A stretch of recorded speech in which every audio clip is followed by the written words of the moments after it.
Guys, after subscribing to this channel, please make sure that you also press the bell icon so that no notification, no new video of mine, any educational video, is missed by anybody. Okay. All right, guys. So I welcome everyone for this class today, and we're now dealing with a case of previous cesarean section. How do we deal with this patient who comes to us with a previous cesarean section? Now she's in labor, not in labor, wanting cesarean, wanting a VBAC, everything, the whole possibilities. This whole thing we're going to discuss in the case today. Looks like a very small case, but when we were rehearsing, it went on to be for 1.5 hour discussion. Anyways, so over to my young enthusiastic speakers. They'll be taking us through the case, and I will keep interrupting them in between and asking them questions which are relevant for your case. And here we'll construct a proper mock Viva, how you're going to be dealing with in the exams. And before we get on to the case, let me do quick announcements. First of all, guys, anybody and everybody who's requesting me to take OSCE classes, well, till the last year, I have finished with all, the OSCEs that were given to me. All right, so all the bundle of OSCEs that you had given it to me. We had finished off almost all the classes. So everybody who wants to revise OSCE 3 and 4 are the volumes in which you have exam questions, okay, which were given to me, which we took a lot of time to discuss, and we discussed a lot. A lot of OSCE classes were taken. It was attended by a humongous amount of students as they are coming up now for my case discussions, and we had a really great time. Now, if you want to take more OSCE classes, I can make mock classes, I have no problem, but I'll be rather happy to make exam-oriented discussions. So that will be good if you can just, whenever somebody has some couple of questions related to the exams which are asked in exams, or some other mock exam, some other pedestal, you can give it to me. Otherwise, I'll create my own mock and probably put it before you. And have so many enthusiastic students coming up with the case discussions that it's becoming difficult for me to weigh, what to take. The case discussions are also left a lot. Not that they're not there in my mock Viva. A lot of case discussions which you think we have not finished over here are there in the mock discussion. So your quota is complete. In fact, almost all of you who are there in my current class are also have my practical package. So in my practical package, you already have the mock discussions, case discussions, you have mock Gota pelvis, you have the ward round which everybody wanted, and the OSCEs, which so many of you want me to take further. So anyways, these things are there. One announcement is there. The second announcement is regarding the dates of your practical exam. Guys, please, anytime, I think in the next coming week, your date will be announced. And the moment the dates are announced, please be courteous enough to put it on the channel. The channel is open to all of you so that all your friends are, helped by this. Many of the students, they are very old students who are not in connection with any of the current, students. I don't want them to keep sitting and waiting. Couple of students, I had to tell them that, the results are already out for theory, so start preparing for the practical if you've passed the theory exam. Then they got to know, okay, the theory results are out. So please be courteous enough to just put it down on the channel, and we all will be benefited by that. All right, guys. So let's now proceed with the case of previous cesarean section being presented by two speakers, Nikita and Aryan. All right. Fine. You can start. So, good evening, ma'am. Good evening, everyone. Today we will be discussing a case of pregnancy with previous cesarean section. Mrs. X, wife of Mrs. Y, she's a 36-year-old female, resident of Dabua, district Faridabad, graduate by education, housewife. She's an unbooked case. She was booked outside previously, and this case was examined on 21st of August 2024. All right. So this is the most important thing for us is that this patient is an unbooked case. So we are alert right from the very beginning. Okay.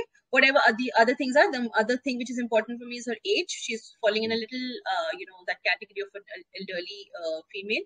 Not exactly so, but yes, 36 is a little the age which we usually do not encounter. All right. Next. She's a second gravida, previous term cesarean section.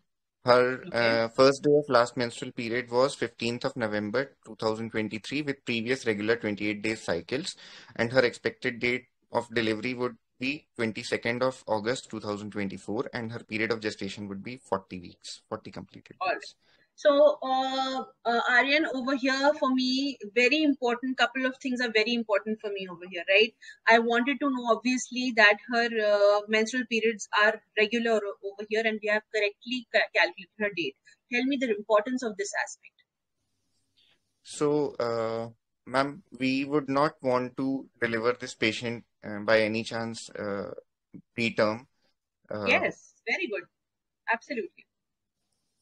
without You any wouldn't want indication. to see whenever a patient with previous cesarean comes to you, okay, you have that mental makeup that this patient would probably be going in for a repeat cesarean section, right? And in that case, her dates become so important. See, whenever a patient comes to you in labor, early labor, preterm labor, prom, you didn't do anything, all right? This happened by chance to her.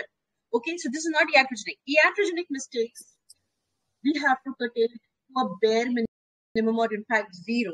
So over here, if you have to plan an elective cesarean section on her, very essential is that you do it at the right date. So believe me, despite a busy OPD, if I have to give a date to anybody to get admitted for an elective cesarean section, I cross check it 3 times. Okay, once the sister has done it, once my senior staff has done it, and then I do it and redo it once again to be very sure. And I usually check the first ultrasound, because she might give you a different history. She might not remember the history properly. She might have different, periods which are, not exactly 28 days cycle. So instead of calculating that, it's very, good that you just take out the first ultrasound and see the EDD in that. Obviously, we can do that in the OPD, but I'm just trying to impress upon you the importance of this particular slide. See the very second slide we are talking about right now. So essential is that he has said that she had regular menstrual cycles, and with that, he has calculated the date to be 28 August, and she's come to us on 21st August, which makes her period of gestation at 40 weeks. She is not in labor. Okay, was she in labor? She is just this case. We'll be talking more about it, but she is not in labor. Looks like up till now what he said, and she is a okay. What was the idea of asking term cesarean section? Is it important? Previous cesarean section could have been sufficient. Why did you talk about previous term cesarean section, Aryan? So, ma'am, it is important that when was the previous cesarean section when it was conducted, because the chances of trial of labor being success in this pregnancy increases when it was done in active labor in the previous time previous, and this cesarean section, I mean, ma'am, the recurrent indication we want to Okay, you're know. talking about the recurrent indications, right? I'm thinking more in terms of that. Had Preterm, you done a ma'am. preterm? Yeah. Preterm. Okay, Nikita, you can tell me what you feel. Ma'am, if it was a preterm cesarean section, then incision can be in the upper segment because lower segment is not formed properly. So it Yes, will, yes. we can plan whether for VBAC or not, because upper segment is more risky for VBAC. That's why. Yes, yes. So you never know the previous cesarean section, if it was done, maybe preterm. How preterm, you don't know. What was the indication, you don't know. But it was a preterm cesarean section. Obviously, we'll ask more about it. But if it was a preterm cesarean section before, you must have assisted cases in which your consultants are doing a section on preterm, for whatever reasons, because of preterm prom, or she's going in, deranged Dopplers are there, or she's having oligohydramnios, severe oligohydramnios, or severe FGR, in which you have to take the baby out preemie. And in that case, it's very difficult to put exactly the incision where, and sometimes it's really on the a junction of upper and lower segment. And that scar will be very weak in the coming section. I understand what you're saying. Aryan is also correct to a certain extent. For example, the cesarean section was done in complete full dilatation, right? And maybe for a deep transverse arrest. So at least we know one thing, that there was dystocia in the last labor. So that makes it could be a recurrent indication this time. And over here, I've included one slide which I forgot to include before, which Nikita wanted to ask me. Here I've included this. This is, suppose the previous cesarean section was done due to malpresentation, then the success rate is 84% this time. If it was done for fetal distress, the success rate is still good, 74%. But if it was done because of dystocia in labor, whatever might be the reason of dystocia, the chances become less. Are you seeing this, guys? So the indication becomes important, and obviously term and preterm, what the question was a different question. The question was whether it was a term cesarean section, mostly because I wanted to know where the incision right now is. As soon as and much as I'm, see, step by step, I'm, extracting information from the patient. This is the idea. All right. Yeah, tell me the presenting.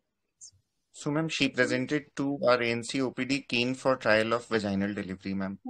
Uh, she was So booked she came outside to and you she only wanted. for a trial of vaginal delivery. She's unbooked patient, okay?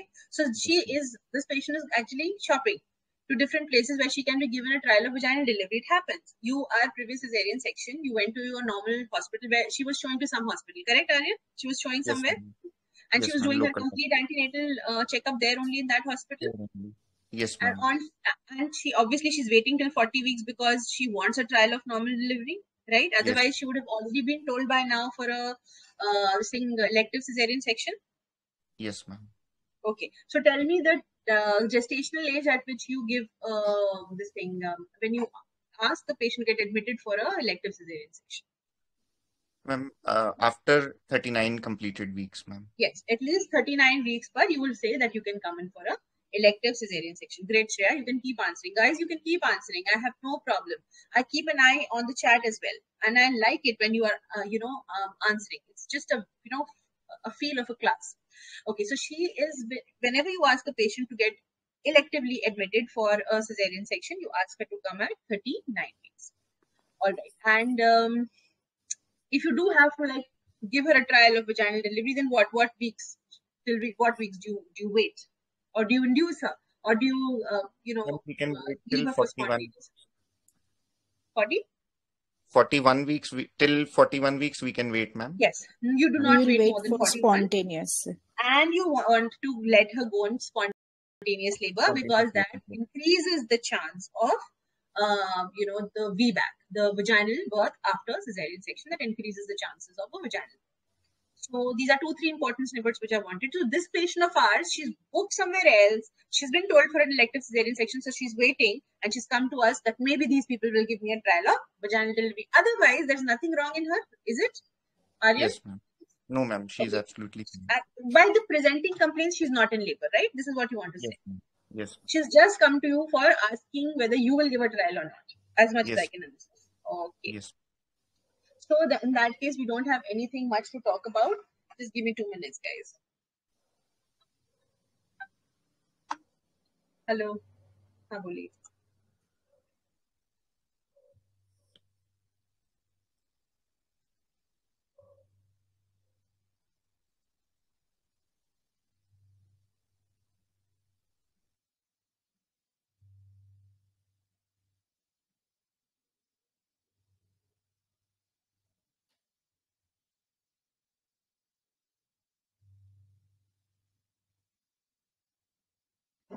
All right, guys, you can continue. So we now would want to know about how this patient is very, very important for me to elicit entire history because she's an unbooked case.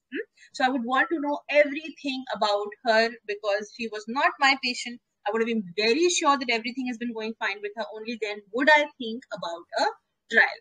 So I'll elicit a proper history. Yes, Aryan, anything specific that you would want to know from the first trimester, apart from obviously the obvious? Ma'am, I would like to know about the implantation site in the first trimester, most importantly. Okay. And how would you know that from the history from the patient? from the ultrasound, I would do an ultrasound. No. I would If you are for her. I would eliciting look her for her history. ultrasound. Yes, But ma'am. I you're would look for eliciting her history, okay, from the first trimester. So let's not talk about that you will see her ultrasound. We are taking Yes. a history right now. Okay. Yes, ma'am. So tell me. I'll ask her about the ultrasound, what that it was done in the first trimester, and whether Okay. if she was told about any abnormality in the ultrasound, Okay. ma'am. Okay. That is a good question. That's okay. And Anything history else that I want to know? bleeding. If she had a history of bleeding PV, spotting PV, that will put my mind into maybe that is a very, very common thing. Don't you know? Placenta previa is very common in previous cesarean section. Yes. Yes, ma'am. We have a slide on that. Yes, Nikita? Yes, ma'am. Yes. Yeah, we have a slide on that. Can you tell me the chances of placenta previa and previous 1, 2, 3 cesarean sections? It's very simple. I teach it like 1%, 2%, 3%. Okay, previous 1 cesarean section, 1% chance. 1%. 2 cesarean section, almost 2% chance. And 3 cesarean section, almost 3% chance. That's how I do it. I cannot remember 1.7, 2.8. Okay, so go by my method and just remember it this way. There is a previous 1 cesarean section has happened, there's a chance of 1% chance of placenta previa, 2 cesarean section 2% chance, and 3 cesarean section 3% chance. That's it. Finish. Okay, Yes. so that means my patient, she's had 1 cesarean section. It's very important for me to rule out what was her first trimester like. And not just that, I'll ask you further questions. First trimester is also very important for me for other basic things. Okay, so you asked her about whether she's had a bleeding episode or not, because you were worried about the implantation. What if she has a placenta previa and she's been having bleeding? She's just hiding it because she's so keen on VBAC, right? Okay, Yes, so you asked her about that. You asked her whether there was anything, wrong in the first trimester ultrasound. Anything that you would want to know further in the first trimester in your patient? Otherwise, I'll ask you a different question also, hypothetically different question that I'll